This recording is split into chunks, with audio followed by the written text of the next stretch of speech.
Hi everybody, welcome to the astrology chat for May 15th, 2023. So the key to today is allowing yourself to continue focusing on how you can give yourself what you need by making room through releasing what no longer works for you and filling that vacuum with habits and connections that do, right? If you allow yourself to tap into the power of your autonomy to make choices, to set boundaries, to communicate, and to be who you need to be by letting go of who you were and what you no longer want, then this day, although kind of steady, can lead to some lasting changes, right? I say this because we have the moon moving into Aries, and this is this is the house of Mars, where you do want to be yourself, you do want to express yourself, you do want to declare what you are and what you need and where you're going and how you want your needs met, right? And so the moon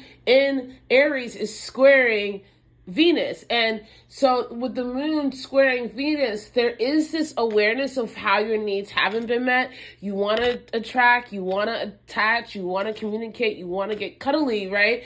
But there's a barrier, there's a wall that you need to overcome to do that.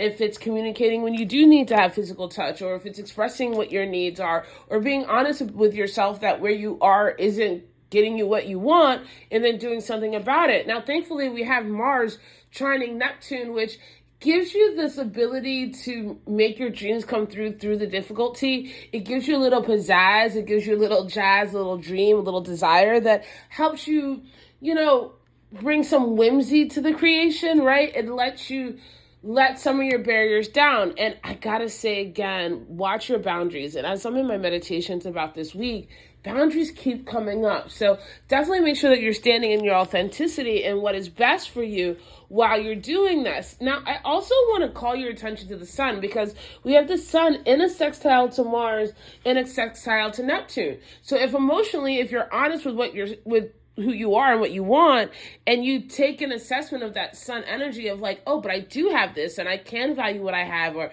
I can use what I have in a more productive and healing way, then this dual awareness of what you're letting go of and what you have come together and make this really beautiful opportunity to transform and create something new. And we also have the sun in a trine to Pluto, so you're working out these subconscious energies in a way through how you've been relating to other people, because this is Pluto retrograde in Aquarius, that can make a new way, right? So let there be balance.